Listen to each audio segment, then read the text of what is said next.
नमस्कार, मैं रचना शर्मा और चढ़ती कला टाइम टीवी देख रहे सभी दर्शकों का स्वागत करती हूं। आप देख रहे हैं हिंदी के समाचार। समाचारों की शुरुआत से पहले एक नजर आज की मुख्य सुर्खियों पर।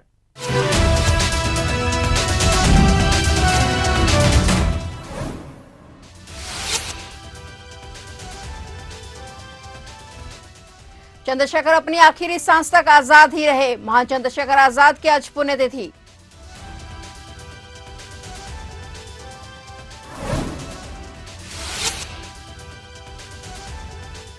प्रधानमंत्री ने चंद्रशेखर आजाद की जयंती पर दी श्रद्धांजलि। कहा, आजाद जी के बलिदान दिवस पर उन्हें कोटिश नमन।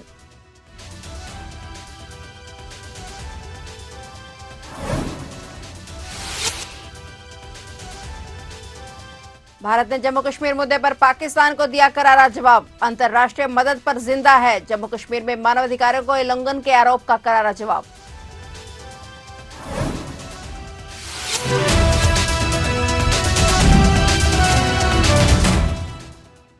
और अब समाचार विस्तार से।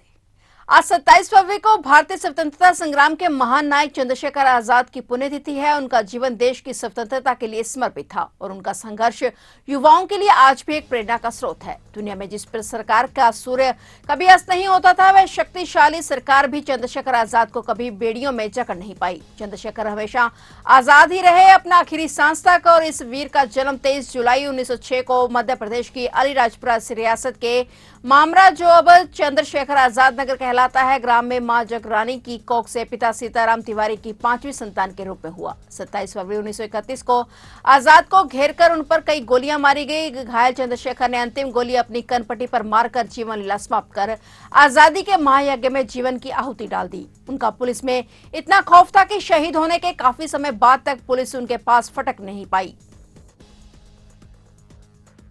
महान स्वतंत्रता सेनानी चंद्रशेखर आजाद देश के लिए 27 फरवरी को शहीद हो गए थे और उनकी पुण्यतिथि पर हर साल इसे दिन मनाई जाती है और सारा देश महान नायक चंद्रशेखर आजाद को याद कर उन्हें श्रद्धांजलि अर्पित कर रहा है। वहीं देश के महान सपूत के बलिदान दिवस पर प्रधानमंत्री नरेंद्र मोदी, गृह मंत्री अमित शाह, रक्षा मंत्री राजनाथ सिंह समेत सभी नेताओं और विपक्षी नेताओं ने उन्हें याद किया और श्रद्धा सुमन अर्पित किए। वहीं पीएम मोदी ने कहा कि महान क्रांतिकारी अमर शहीद चंद्रशेखर आजाद के बलिदान दिवस पर उन्हें कोटिश नमन और सादर श्रद्धांजलि। चंद्रशेखर आजाद भारतीय स्वतंत्रता संग्राम के महान नेता थे, जिनका संपूर्ण जीवन मातृभूमि की स्वतंत्रता के लिए समर्पित था। वे एक ऐसे क्रांतिकारी थे जिन्होंने भारतीय युवाओं को जागरूक करने के साथ साथ उन्हें प्रेरणा भी दी। चंद्रशेखर आजाद ने भारतीय स्वतंत्रता आंदोलन में अपनी महत्वपूर्ण भूमिका निभाई और देश की आजादी के लिए साहसिक संघर्ष किया। प्रधानमंत्री ने चंद्रशेखर आजाद की जयंती पर उन्हें श्रद्धांजलि अर्पित करते हुए कहा कि वह निर्भीक नायक थे, जिन्हें अटूट साहस और भारत की स्वतंत्रता के लिए प्रतिबद्धता का वरदान प्राप्त था। उनके आदर्श और विचार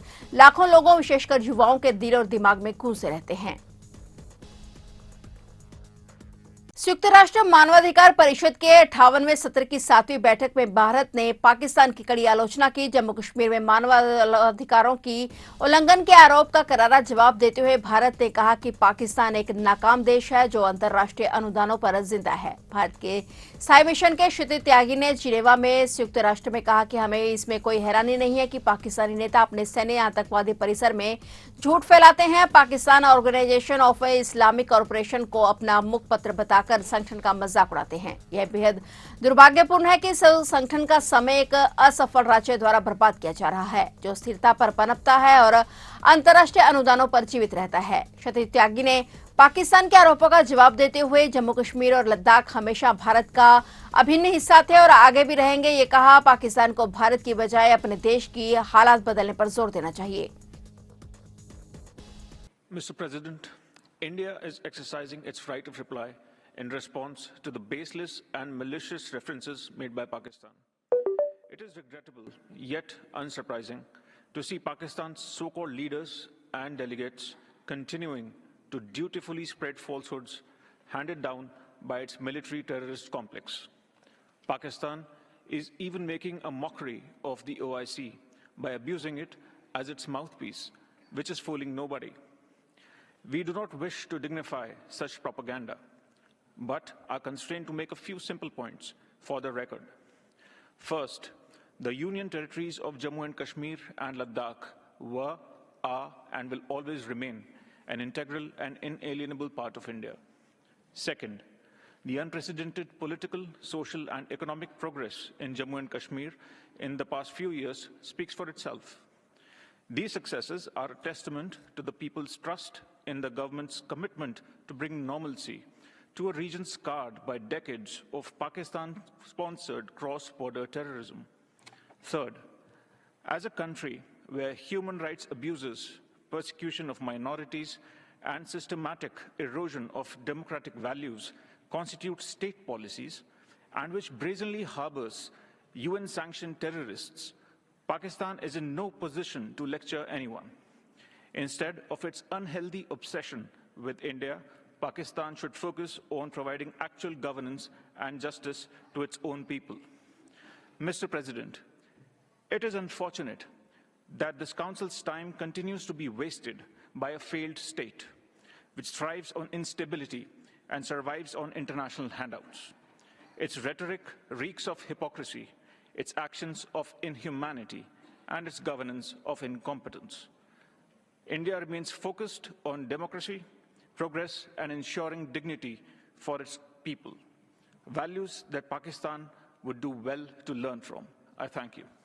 अमेरिका की प्राइवेट कंपनी स्पेसएक्स ने आज 27 फरवरी को दूसरा मून मिशन एथेना IM-2 सफलतापूर्वक लॉन्च कर दिया है। इससे पहला मून लैंडर 15 जनवरी को चांद पर भेजा गया था, लेकिन 22 फरवरी को लैंडिंग करते ही वह पलट गया था। अमेरिकी उद्योगपति एलन मस्क की कंपनी स्पेसएक्स ने आज सुबह 5:45 पर अपने दूसरे मून मिशन एथेना IM-2 की सफलतापूर्वक लॉन्चिंग की। नोवा सी श्रेणी का यह चंद्र लैंडर 8 दिन बाद चंद्र में लैंड करेगा और अमेरिका के कैनेडी स्पेस सेंटर से फाल्कन 9 रॉकेट के जरिए लॉन्च किए गए और इस मिशन का उद्देश्य ड्रोन के साथ चंद्रमा के दक्षिणी ध्रुव के करीब पहुंचना और चंद्रमा की सतह से जुड़ी जरूरी जानकारी एकत्रित करना है। पिछले 2 महीने में स्पेसएक्स की तरफ से चंद्रमा पर भेजा जाने वाला यह दूसरा लैंडर है। पहला मून लैंडर ओडिसियम IM-2 अंतरिक्ष में 15 जनवरी 2025 को भेजा गया था। इससे 22 फरवरी को चांद पर सॉफ्ट लैंडिंग की, लेकिन थोड़ी देर बाद पलट गया। पहला लैंडर के फेल होने के बाद स्पेसएक्स ने 5 दिन बाद दूसरा मून मिशन लॉन्च किया है।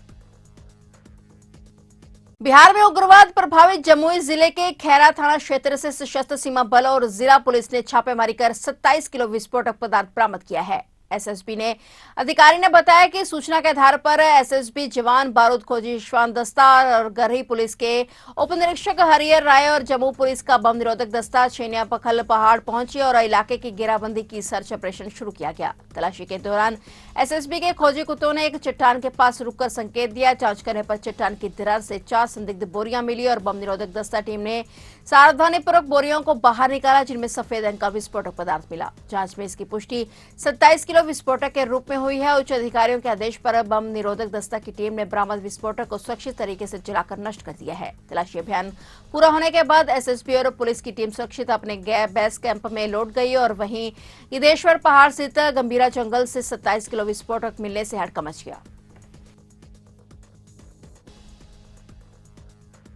प्रधानमंत्री नरेंद्र मोदी ने प्रयागराज में संपन्न हुए महाकुंभ को लेकर एक ब्लॉग लिखा। उन्होंने इस आयोजन को एकता का महाकुंभ करार देते हुए कहा कि समाज के हर वर्ग और हर क्षेत्र के लोग इस महाकुंभ में एक हो गए। इस आयोजन को सफल बनाने के लिए देशवासियों की ओर से किए गए परिश्रम से अभिभूत पीएम मोदी सोमनाथ के दर्शन के लिए जाएंगे और हर भारतीय के लिए प्रार्थना करेंगे। पीएम मोदी ने अपने ब्लॉग में लिखा कि महाकुंभ संपन्न हुआ, एकता का महायज्ञ संपन्न हो गया। प्रयागराज में एकता के महाकुंभ में पूरे 45 दिनों तक जिस प्रकार 140 करोड़ देशवासियों की आस्था एक साथ एक समय में इस एक पर्व से आकर जुड़ी, जो अभिभूत करता है और महाकुंभ के पूर्ण होने पर जो विचार मन में आए उन्हें मैंने कलमबद्ध करने का प्रयास किया। उन्होंने कहा कि मैं कामना करूंगा कि देशवासियों की एकता की ये अविरल धारा ऐसे ही बहती रहे। बता दें कि तीर्थराज प्रयागराज की पावन धरा त्रिवेणी की गोद में 66 करोड़ से ज्यादा लोगों ने बिना किसी भेदभाव के पवित्र स्नान किया। ये संख्या देश के लगभग आधी आबादी है। इस महाकुंभ में प्रदेश और देश की सिर पूरे विश्व में ऊंचा किया है। देश के पूर्वोत्तर हिस्से में भूकंप का सिलसिला रुकने का नाम नहीं ले रहा। आज गुरुवार की सुबह असम के मोरीगांव जिले में 5.0 तीव्रता का भूकंप दर्ज किया गया। नेशनल सेंटर फॉर सिस्मोलॉजी के मुताबिक भूकंप का केंद्र 16 किलोमीटर की गहराई पर असम में था और असम देश के सबसे भूकंप प्रभावित क्षेत्रों में से एक है और जहां अक्सर झटके महसूस किए जाते हैं। ये पिछले एक महीने में 20वीं बार है जब धरती हिली है। इससे ठीक एक दिन पहले बंगाल की खाड़ी में भी भूकंप के झटके आए थे, जिससे कोलकाता और आसपास के इलाके हिल गए थे। हालांकि किसी तरह के नुकसान की कोई खबर नहीं आई। इससे पहले दिल्ली, एनसीआर, मेरठ और कई अन्य राज्यों में भी भूकंप दर्ज किया गया था। असम और देश के कई अन्य हिस्सों में बार बार आ रहे भूकंप ने वैज्ञानिकों और विशेषज्ञों की चिंता बढ़ा दी है। भूकंप प्रभावित इलाकों में सतर्कता बरतने की सलाह दी गई है। लॉरेंस बिश्नोई गैंग का शार्प शूटर जितेंद्र उर्फ जीतू मेरठ के व्यापारी की हत्या करने आया था, लेकिन इससे पहले ही वह नोएडा एसटीएफ और मुंडाली थाना पुलिस से हुई मुठभेड़ में मारा गया है। जितेंद्र ने 9 साल पहले अपराध की दुनिया में कदम रखा था और इसके बाद उसने पीछे मुड़कर नहीं देखा। वह के बाद संगीन अपराध करता रहा। डबल मर्डर में आजीवन कारावास समेत अन्य केस में उसे सजा मिली। वर्ष 2023 में पैरोल पर बाहर आया मगर फरार हो गया। फरार के होने के बाद वह लॉरेंस बिश्नोई गैंग और रोहित गोदारा गैंग से जुड़कर सुपारी किलर बन गया। नोएडा एसटीएफ के एएसपी राजकुमार मिश्रा ने बताया कि टीम को सूचना मिली थी कि लॉरेंस गैंग का शार्प शूटर मेरठ के किसी बड़े व्यापारी की हत्या करने आया है। शातिर बदमाश ने मुठभेड़ में घायल होने के बाद दम तोड़ दिया और इसके चलते वह किसी व्यापारी की हत्या करने आया था, इसका पता नहीं चल पाया है। आरोपी के फरार साथी की गिरफ्तारी का प्रयास किया जा रहा है। आरोपी से पूछताछ के बाद व्यापारी का नाम और हत्या करने का कारण भी स्पष्ट हो जाएगा। ये भी पता चलेगा कि आरोपी किसके इशारे पर और किसकी सुपारी लेकर व्यापारी की हत्या करने वाला था। पुलिस ने इस पर 1 लाख रुपए का इनाम भी घोषित कर रखा था।